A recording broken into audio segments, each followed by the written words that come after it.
Welcome back to Stay Curious, Stay Kind. I'm your host, Danielle Rose, and today I'm sitting down with one of my closest friends, Della Downey. We met right before the pandemic through work in Los Angeles. I immediately connected with her, and she is someone who helped throw me into my healing spiritual journey. Inspired by her mother's perseverance, Della embodies love and compassion in her music, which is available on all platforms. But besides her musical pursuits, she holds a bachelor's degree in photography, explores hip-hop and heels dancing, e-commerce modeling, and creative direction. So many things. She's a busy woman. Since this is still the beginning process of this podcast, there will inevitably come some hiccups. So unfortunately, we had a hiccup in this one, and my recording equipment overheated because we were outside in the LA heat. So the first part of the podcast is nowhere to be found. But I felt this conversation was too good not to share. I hope you can find something in here that will resonate with you and maybe something you needed to hear today. Stay curious and stay kind.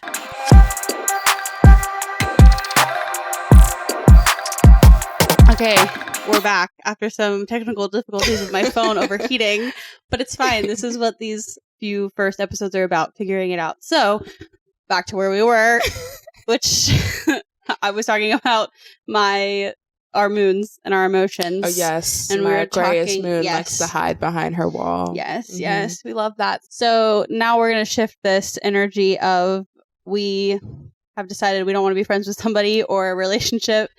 How do we move on and let that go and grieve that? What do you do? What's your process? I feel like you have to allow yourself to be okay with the fact that you're grieving the relationship in the first place. You have to notice you need to grieve it. Yeah, because you have to recognize oh, I'm not just thinking about this person because I want to be with them or something. No, it's okay for you to reminisce every now and then. Sure, you guys had good times. You can't deny that. Right. But at the same time, once you know that something isn't good for you necessarily, you kind of you're grieving those good things. And because you know that you'll miss them and you won't necessarily get to have those experiences with that same person again. Not necessarily that you won't have those same experiences. They just won't be with that person. Yeah. And you kind of have to change your own narrative of being okay with that and knowing that there are more people that are going to come in your life probably that you'll be able to grow with. And again, it'll be a lifetime person or a seasonal person. But at the same time, I think being present is something that I had to practice because the only thing that really keeps you in that space is just constantly staying in the past. Right. So if you're being present and you're focused on what is happening now rather than what was happening then, it makes it a little bit easier to move on. Okay, great. So signed, sealed, the podcast is done because we've discovered everything we need to do. That was just the most beautiful explanation because it's true. It's you need that first self-awareness of it's time to let this person go. Yeah, and it's hard. It's not easy whatsoever. And then accept it. Yeah. And I think for me, that's the hardest part is I can realize that it's time to move on, but I'm not accepting. I don't accept it necessarily. Right. So that's what keeps me in that negative headspace for longer than I need to. And then moving forward, knowing that you will have better experiences or even the same experiences moving forward with other people. Yeah, with another person. But I think that's, at least for me, that was the hardest part, to believe that there was somebody else out there that could give me those experiences, if not better. Yeah. And even when you do get to that point where you have somebody that's giving you better, that shit is scary. Oh, when you get into a relationship with a healthy person and then you have to realize all your toxic traits. Yeah. Yeah, and it's disgusting. Let's talk about that. It's disgusting. Yeah, because that's what you're going through a little bit right now, right? Most definitely, yeah. Yeah. Do you care to share that? Yeah, sure. I think so. Actually, we took this test to discover our attachments. You and the person you're talking to right now. Yes. Okay. And it said that we're both secure, which is kind of crazy to me. I would consider you secure. I would consider myself secure now. Now, yeah. Not a few months ago, maybe. And I feel because I did take the attachment test beforehand, before my situation now. Yeah. And it said that I was preoccupied. I can't tell you exactly what that means. I would have to look into it more. But now beforehand, you said? Before I was in the situation that I am in now. You took it. And have you never shared this test with me? I want to see. Well, I thought you knew. No, it's okay. We'll talk about that we'll later. talk about it. Okay, so you realized that you said it said preoccupied? Yeah. But what is that? Did it give you a definition? It did, but like I can't go back and remember what it said at this point because this was like months ago. Okay. But now you took it again, and now what did you get? You got secure. It's saying that I'm secure with a low avoidant and low attachment. Interesting. Yeah. I got like a 2 something and he got like a 3 something. We're both secure. Interesting. Yeah. But like, do you feel like you're secure? For the most part, yeah. I feel like there were things in my past relationships that kind of affected me to make me not a secure person and have this like pull of wanting them to be around or like thinking about what they're doing all the time without me and wanting like kind of like FOMO, but in a sense. But now I don't like care as much because of the person that I'm with. Yeah. But is that because of the person you're with or because of something that you have I think it's both. Like a stage in your healing journey where you're like gotten to this place of secure with or without this person? I think it's both because I feel like before him, I dated other people and it was different. For example, like he's always reassuring me and I didn't realize that that's something that I wanted or needed. So you didn't ask for it. He was just already doing it. Right.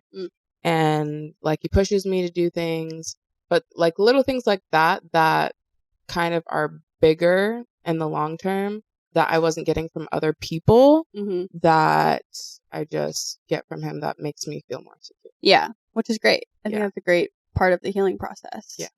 It takes a while kind of to get there. And like I said, it's really scary because it's like you're getting all the things that you kind of asked for, but then you're also being exposed to the things that you weren't about yourself. Yeah, before. Like toxic traits in yourself that you kind of have to realize. Like, for example, we kind of had an argument where I didn't realize I was doing things that made him feel a type of way. But at the same time, he wasn't able to communicate those things in that moment. So then we had a conversation about it. And that's the thing, too. Like, he's so mature that we actually sit down and have a conversation about these things.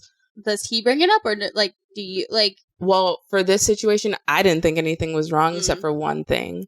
And he was the one that had to talk to me to express how he was feeling. Yeah. Or else I wouldn't have known.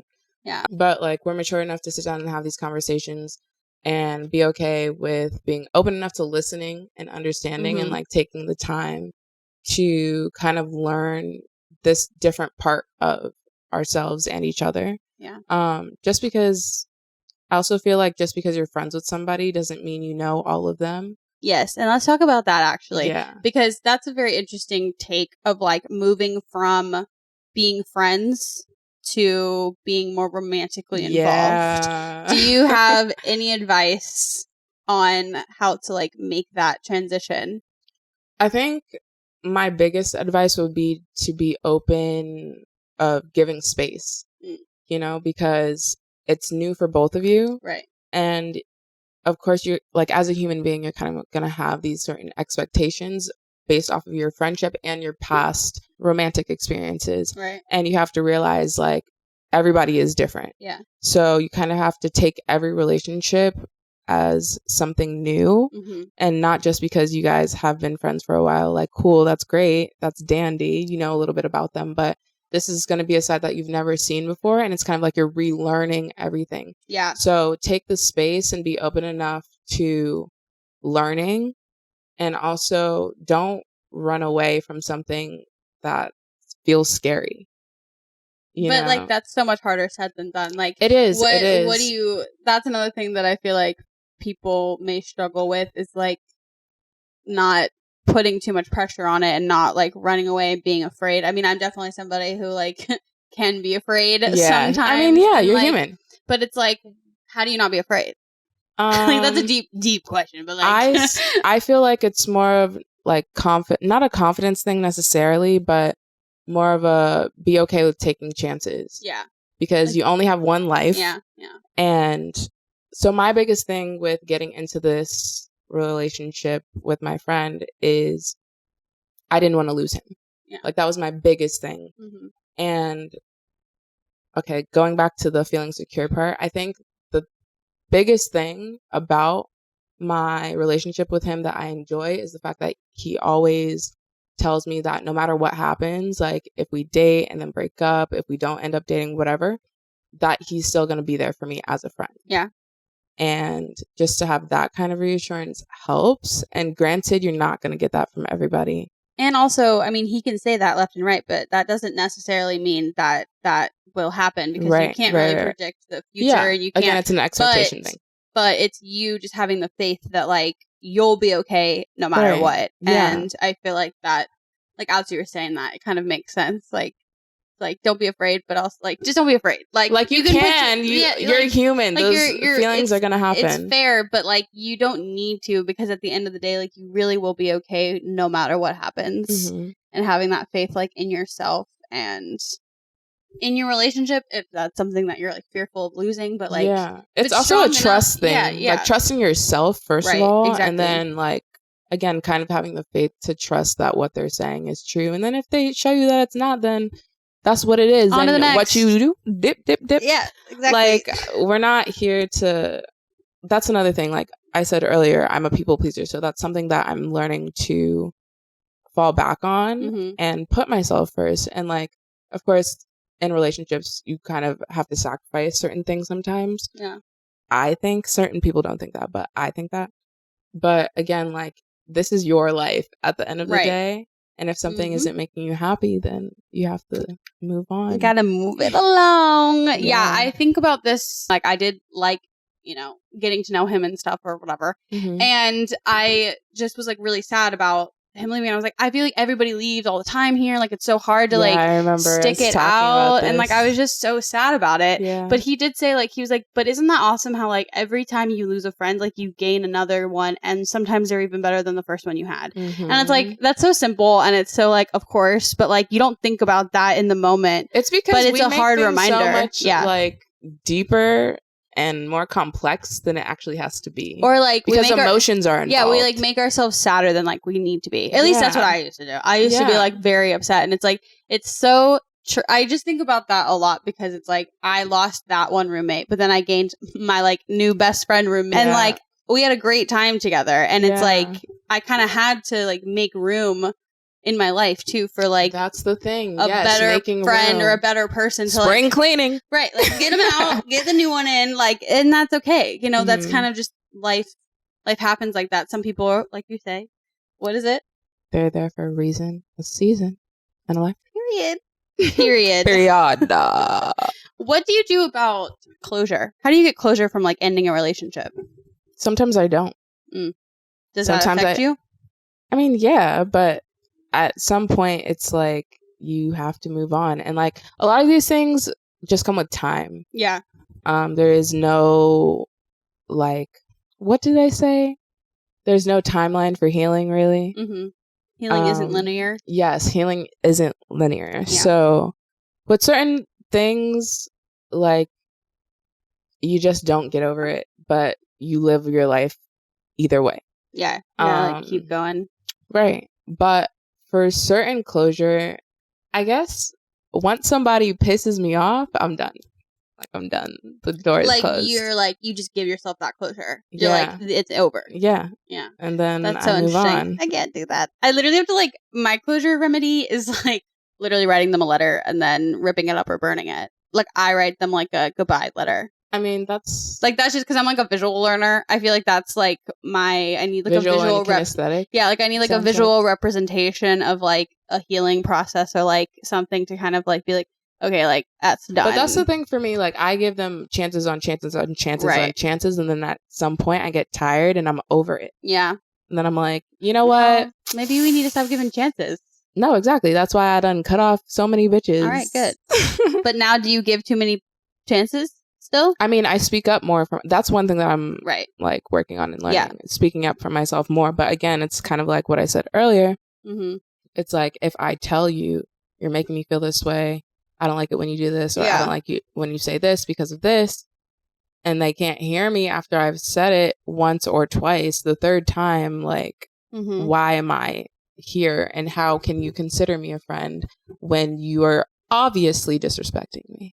And that's it. Listen, communication is key, but comprehension is I don't even know, more of a key. The deadbolt. I don't know. But like, it's like, if you can say everything you need to someone, you can lay out a blueprint for them to treat you well, and they can still not hear you. Right. And that's, I think, important to realize, because that's a time to be like, wow. And at the same time, know that that's okay too. Yes. And like, some people are just on a different wavelength as you. Some people are just not supposed to be there for a long time, even though you might feel like they're supposed to. Like, maybe it really is just time to let them go. Like, I'm definitely somebody who used to try to like fix people and like me too. Help people, because I feel like fix is the wrong word. Because it has a bad connotation. Because it's like, it's a subjective thing. Like, I can say I want to fix them, but they could be fine.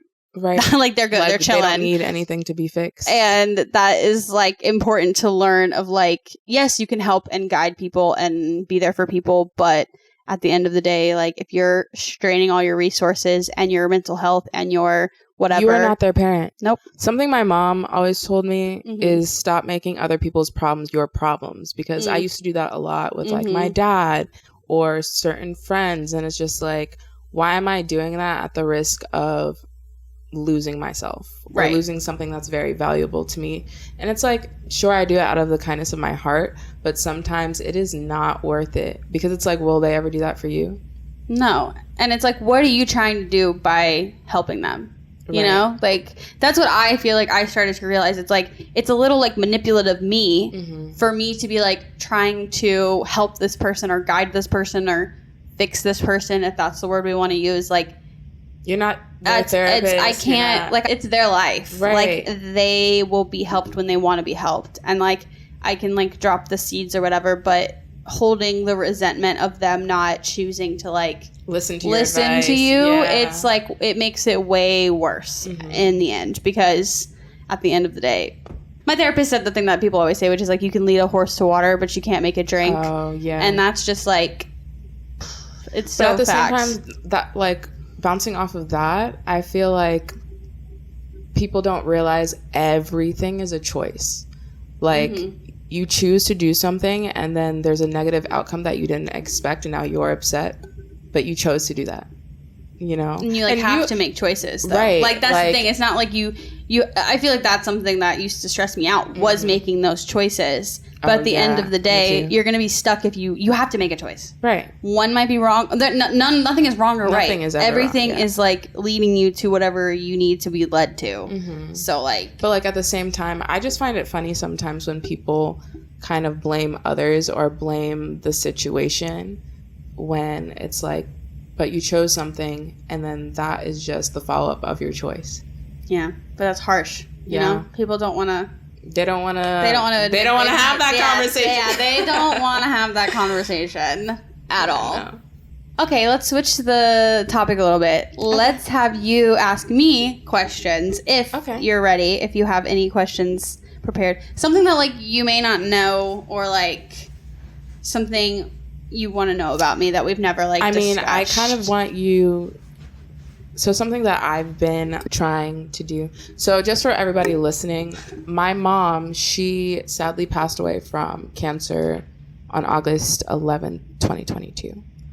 May she rest in peace. But I have been wanting to get closer to her through spirit. And my brother kind of has this thing where he can, like, see and talk to her through his dreams. Oh, interesting. And if you guys don't know this about Danielle, she kind of, like, has this spirit that's always with her, that she connects with. So I just wanted to know, like, I know it kind of just came to you, but if you can elaborate more on kind of, like, how you feel you connect with spirit. Yeah. I feel like for everyone listening, I'll be a little, like, transparent about what happened. So basically, the boy that I, like, first kissed in middle school and was, like, the love of my life, he passed away, like, sometime during 2020, like, during the beginning of COVID. Wasn't COVID related. At the time, I didn't really know what happened, but I was one time in Roswell, New Mexico, which is, like, where the spirits hang out and, you know, whatever. There's, like, the aliens came. Roswell, New Mexico. Yeah. And I don't know all of the facts behind that, but, you know, they have, like, cool UFOs as, like, their light posts and stuff. It's a very cute little space. That is cute. I was with somebody in a hotel room, my friend at the time, who can speak to spirits and can allegedly see spirits. And we were both asleep, or we were like falling asleep. And all of a sudden she got up and ran to the bathroom, and she came back and she was like, Danielle, are you sitting up? And I was literally laying down. Like I was like laying flat. And I was like, no, like I'm like laying like this. Like I like put my arm up like this. And she was like, there's somebody sitting in your bed. And I was like, girl, what the? I like ran to her bed. I was like, excuse me, the dog was there. Like it was like a whole thing. I was like cuddling with the whole dog and everything all night because I was like, I'm not sleeping in that bed. Like whoever's over there, like they can have the bed. It's fine. Right, yeah. And so then the next morning we like went to this coffee shop and I was like talking to her about it. And I was like, do you think that the person was like for me? Like I'm confused because there was another time like a year earlier that I was in a hotel room with her as well. And like when we woke up in the morning, they were like, there was another girl that was with us and she was like, did you see that guy that was standing next to Danielle's bed? Like, and I was like, what are y'all talking about? Like I was like really freaked out at that point because I really didn't know anything about like spirit world. No, I was like, so the reason I asked her this time in Roswell was because like, I was like, maybe this person is for me. Like, I don't know why, but like I was a little freaked out because again, I thought like all spirits are bad. Like I thought that it was like a scary thing following me or something. Probably because of like television. Just like I just didn't know anything. So she was like, oh, well, you know, you should ask this. Or she first asked like, well, do you know anyone that like died kind of unexpectedly, like young? Because like she knew it was somebody that was young and all this stuff. So I asked, she was like, well, you should ask him to like show you a sign. So in my head, I was like, okay, if it's you, please show me like a feather in, you know, the next like 15 minutes or something. So we like walked out to our car after the coffee shop and like literally next to my side of the car was a feather that was like this big. And I was like, okay, bet. Oh my God.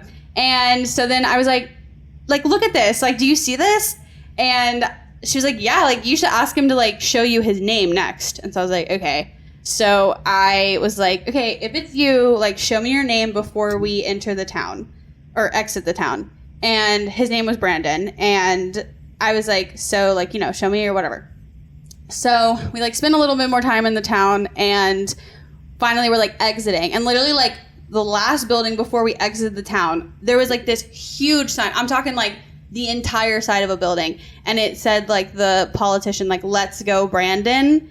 And I was like, no fucking way. Like, there's no way. He said, I'm right here. And so, yeah. So then later we kept driving. And at some point I, like, brought it back up. And I was like, do you have any idea, like, what he looked like? Like, do you remember what he looked like? And I, like, showed her a picture of him. And she, like, got goosebumps. She was like, that was literally him. Oh my God. We did some more digging. And unfortunately, he overdosed. And that was also interesting because, like, when she woke up out of sleep, she was like, she like felt like she was gonna throw up, but she like couldn't.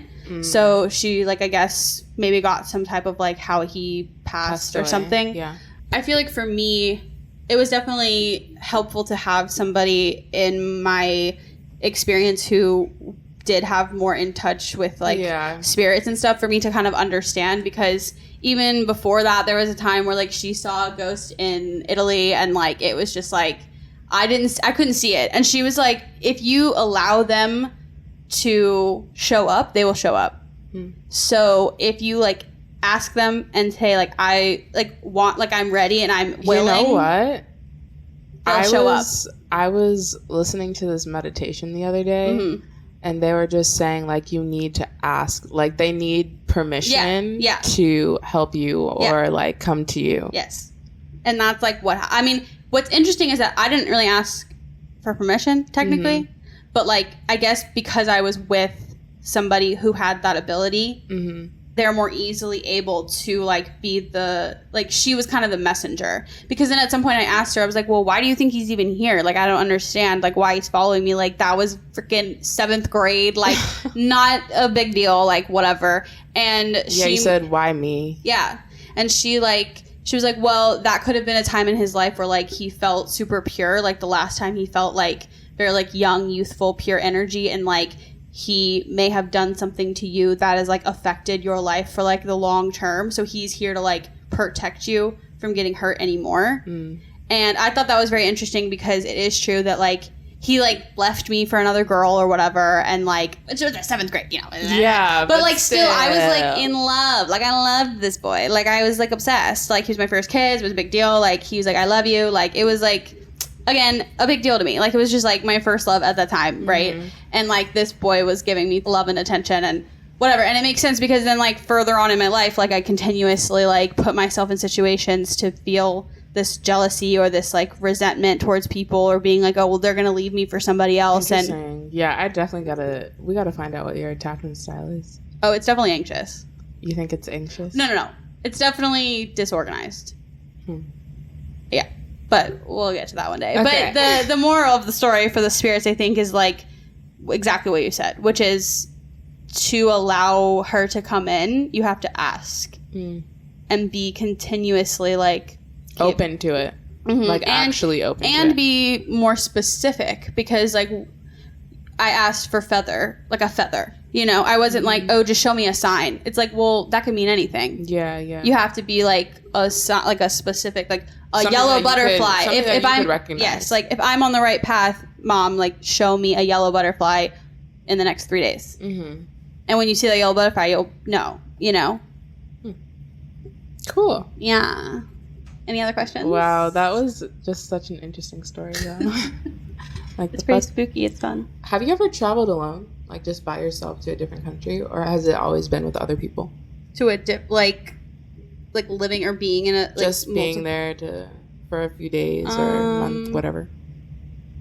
Or has it always been with other people? Because I was gonna say, like, if you have traveled alone, like, what are some of the things, especially being a woman, what are some of the things that you would suggest? Just because, like, I want to travel more. I just renewed my passport. So, like, I'm kind of nervous to travel alone outside of the country. I've done it in America, but I just wanted to know if you had any traveling tips. Yeah, I feel like I never, like, I don't think I've spent an extended amount of time, like, alone necessarily in a new country, but I remember the first time I went out of the country to Italy, I had to, like, immediately get off the plane and, like, figure out how to get to the bus station. No, the train station. I had to find a bus and then get to the train station and then get on the right train. And all this was in Italian.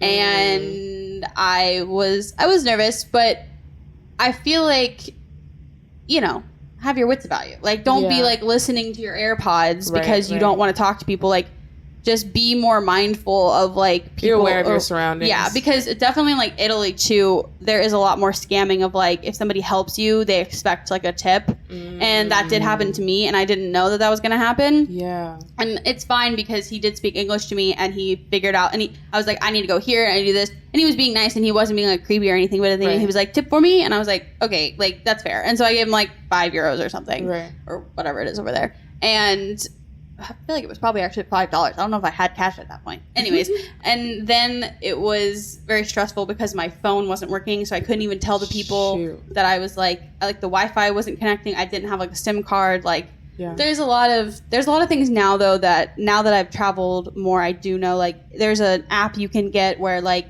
you can immediately get data when you, like, enter. You don't have to, like, wait to get a SIM card to, like, do this. So that would help in general to already, like, still have your phone. Like, I was worried about that, but then, I mean, I figured it out and it was fine, but it was stressful because then I got on the train. I didn't know which train to take, and then I got on the train and I was like, well, I don't have data, and I was like, I hope I'm going the right way. And it was like it was like 9 at night, like, it was like, and I was like, she said they'll pick me up from the train station, like, hopefully I do get picked up. And then I remember, like, I was, like, listening to the thing, and it was, like, in Italian, and I was like, I've never even heard Italian basically ever before. And I was, like, trying to figure that out. You didn't try to use the Translate app? No, my phone wasn't working. Oh, facts. So that's another thing. Wait, but it wasn't dead. You can use... See, I don't think I knew that you could, like, have an app that... Then it was just going to be, like, using Google Translate. Oh. There might be an app now. On my phone, there's automatically a Translate app on there. That doesn't require Wi-Fi? Or data? Well, I don't know about the data part, but I don't know, because, like, I've never tried it that way. Yeah, but especially, like, with data, like, I don't know. Damn. I'm sure there is now, So the gist of it is learn some of the language before you go to the country. I don't even know if that's true, though. because that might be more stressful. Like, that might hinder you from wanting to go. I think, like... Well, no, because, like, if you know basic words... Yeah, but even the most basic words, like, Kira and I were talking today, like, somebody was, like, speaking Spanish to her last night, and it's like, you still get, like, sometimes nervous to, like, even say the first word, and you might know all of the... Like, you don't have to necessarily do that. I think it's just, like, don't be too stressed out, because, honestly, in most of these countries, they speak English. Yeah. Somebody somewhere in a 5-mile radius will speak English, and you just be like, 5 miles. you'll be like, I mean, yeah, you might have to walk for a little bit, but like you will find somebody eventually probably that will be able to help you, or even using your Google Translate, like whatever. People in the world are actually probably more good than bad. I think that when you travel alone, you do have to be mindful and use your intuition and your gut to guide you, but also trust that like you are protected, and you're gonna find somebody who will be able to help you. Yeah. Or your guides, your spirits will help you. Yeah. Like there's no like that's what I think about a lot too. Like when Santi and I were like hanging off a cliff in Iceland in like a snowstorm, we were like literally the water was like here. I was like, it's over here. Like I was like, Santi, be careful. Like because we were like being blown around, and I was like, but you know what? We were protected, and I'm sure not everybody is like always able to feel like they're protected, but if you can try to get that energy, things really do work out okay. Yeah. Yeah. Aren't you like going on a trip soon? Because it's your first time going out of the country. Yeah. Yeah. That's exciting. Well, no, technically my second time. The first time I went to Cancun at my sophomore year of high school. Okay. But that was so long ago. Oh, so you renewed your passport. You didn't get a new one. Right. Oh, okay. Well, no, I had to get a new one because it expired. Yeah.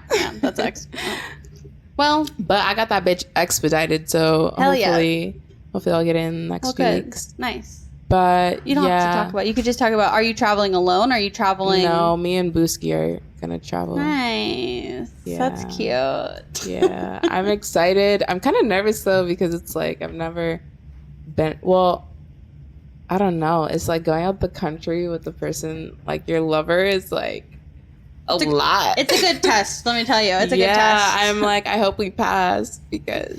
Yeah, that's a lot. I think we will. Though. If it's meant to be, it'll pass. You know? I think we will pass. And if not, like it's not the end all be all if you don't travel well together. Like you can learn how to travel together. True. Like, and I think the key to that though, communicate beforehand.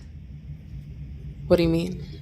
I heard this on like Therapy Jeff's podcast. He was talking, or him and Sarah were talking about like having a discussion about like roles. When you're traveling, and I did that recently with the cruise, and like that did really help because basically I was like, just trust me, like either I trust you or you trust me to get us from point A to point B, right? Because I've had traveling situations where there was not a lot discussed, and then like also that's the thing about me, I like plans, so yeah, that's good though. I feel like I would have to be the person that he has to trust.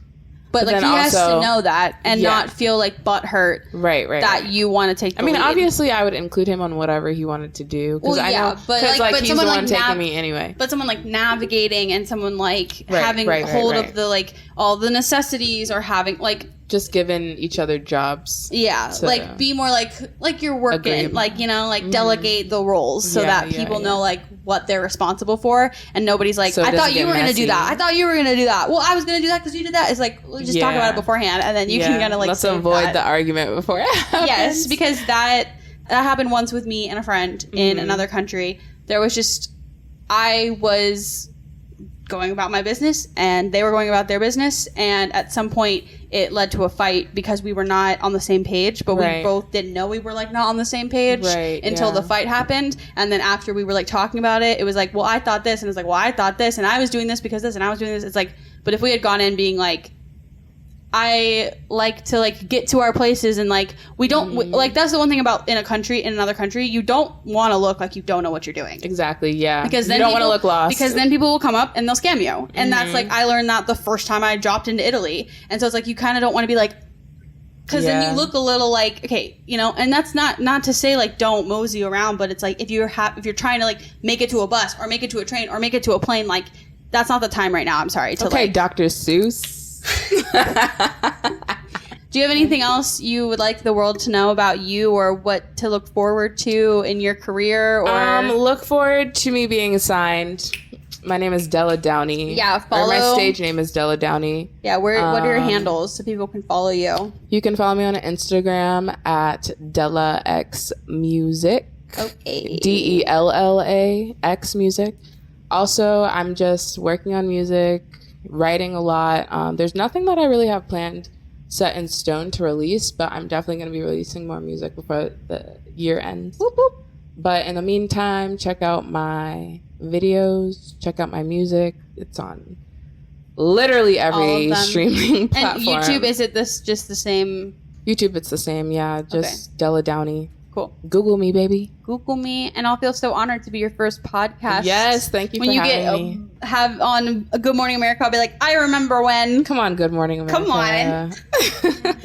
I love that. Well, Thank you for having us at your home. Yeah, of and course. Having this great discussion. It was very fun. Sorry about the technical difficulties. But we made it work, as we do. We always make it work. And I love you so much. I love you too.